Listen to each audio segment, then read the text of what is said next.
I just, a funny story, when I was taking my first meeting in the council, or my first induction last week, I was brought in by a sort of council staff member, and they explained that this is where the unionists sit, this is where the nationalists sit, and I says, I'm a socialist, whereabouts do I sit? And particularly in West Belfast, people always say, you always got that people made it wish your well, and said you'll never get in because Sinn Féin are too strong. West Belfast is Sinn Féin's stronghold. You'll never get in. I think the media as well wrote us off. They gave candidates who never stood before, candidates who did nothing on the ground, coverage more than us. But I think what we did in the elections is obviously proved them wrong. And not only did we get in, but we're pretty close to top in the poll in West Belfast as well, which that was something that they didn't predict either. I think, was it James Connolly who said it? The job of a political person or somebody in political office is to be a disturber of the political peace, and that's what we're looking to do in Belfast and Dublin, Wexford, Sligo and everywhere else. And my heart is bursting with pride for everyone in this room here today. I think overall what we done and achieved was amazing. And we've been through hell and back. We got a taste of the bear pit. We got a taste of their world. It was an emotional journey, physically and mentally.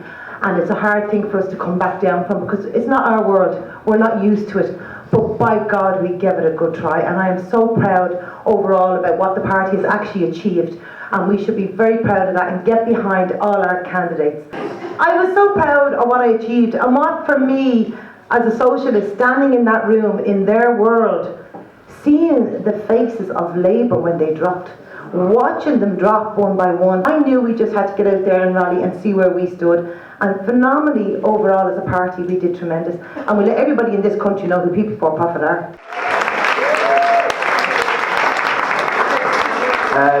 Being, I think, the youngest candidate and the youngest councillor,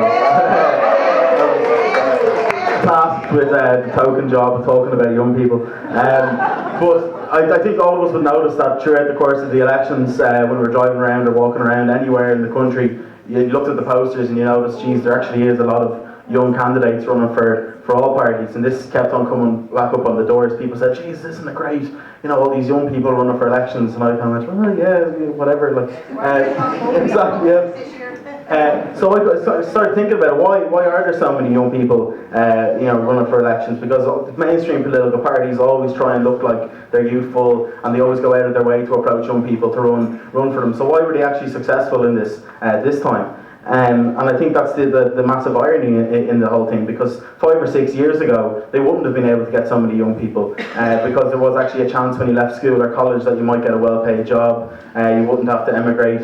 And whereas today that situation is, you leave school or college, you're on an unpaid internship scheme, you're on a minimum wage in a 0-hour contract. We'll be backing up any campaigns driven by the likes of We're Not Leaving, by any student union campaigns, USI. I'm going to have a meeting with USI and seeing what I can do as a councillor, put down resolutions mirroring motions that they passed to back the national, to get done here at the County Council, to back the national campaign for USI and many other things. Well, anyway, as you know, we've been occupying this premises for over almost 2 weeks now. And our cause is to fight for our wages that we've been working for. The owners of this place, they refuse to engage with us until now, and we feel abandoned because we cannot access the insolvency fund because the owner refused to declare this company insolvent, and no one persuades them to do that. That's a bit funny, I would find. Because he in a way stole our wages. It's incredible that in this country employers can steal the wages, and if I would put my hand in the till, I'd be persecuted. Which some of us are already on the street, and it's not right, and we want to avoid this in the future to happen with other workers. So, I can say only one thing, that the supporters are great, and thank you all, because that's what essentially motivates us to go further and fight. And I can tell you all 2 things is be united and keep fighting. Keep fighting. That's what we do.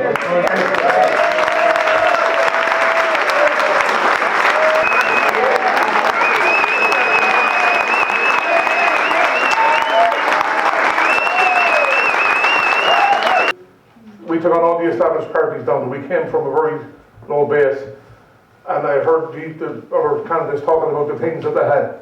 We had a team down the Sligo that was absolutely unbelievable. Youngsters, men or girls, boys, the whole lot.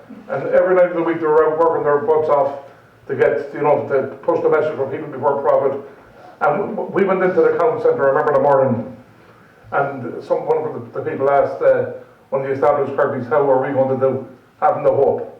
That man walked out that door that evening with his tail between his legs. He was gone. If I'm going to stand up here, everyone in my team is going to stand with me, apart from the one or two. Because that's how we do things. We have no campaign managers. We worked as a collective, which Kieran questioned wisdom off once or twice, but it worked very, very well. At the end of the count, after 2 full days, from 9 till midnight, 2 days, the local photographer came and wanted them to hold me up on their shoulders, and I said no. Here, here.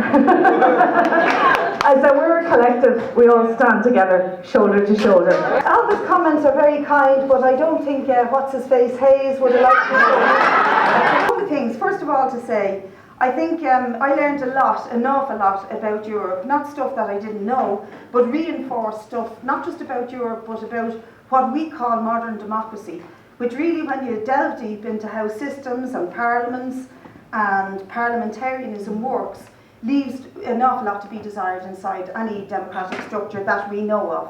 Which is why socialists always fight for more and more and more democracy. You can never have enough democracy. And for me, the aftermath of the elections really highlights that, and it highlights a major problem for what's-her-face, Joan Bruton, who hopes to be the leader of the Labour Party, who's saying, I'm going to lead it in a different direction, I'm going to tackle all these cuts, and straight away after she declares herself, the EU announced, I'm sorry Ireland, you need to give us another 2 billion in cuts in the next budget.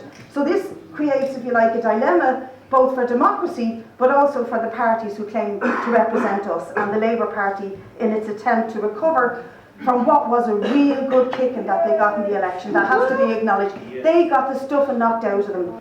And the other thing that gets hugely highlighted is the, if you like, the polarisation in Europe, the success of UKIP, which is frightening and not least to say depressing for a lot of people who live in Britain. But on the other hand, who's talking about the great rise of the Portuguese left, who are already out building movements, having mass mobilisations and assemblies on the streets of Portugal. So there's two things going on. There's the polarisation of the left and right, there's the lack of democracy versus the desire for democracy, and this is what People Before Profit inserted itself into highlighting and fighting for.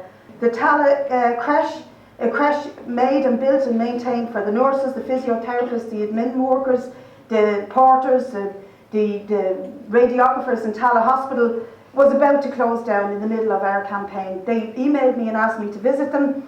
We visited them, myself and Nicky Cools, and Nicky did Trojan work, him and his team did Trojan work around that campaign. They emailed us this morning to say the creche has been saved. One is, what do we do now with 15 councillors? We've done very well. When we ran in the last local elections in 2009, we fielded 11 candidates and got 5 elected. We fielded 45 and got 15 elected. For us, what matters is, where do you stand on housing? Are you going to mobilise people, get tens of thousands out in the street, demand that the bloody government fund housing, end homelessness and do something about it? Where do you stand on water charges? Will you be with us when we're standing beside the metering vans and refusing them to allow them in our estate? Will you be with us when we're looking to mobilise tens of thousands of people on the 20th of September? When we're trying to build alliances to fight back on these issues? I want to put it on the record now that we need to revisit the question of left unity.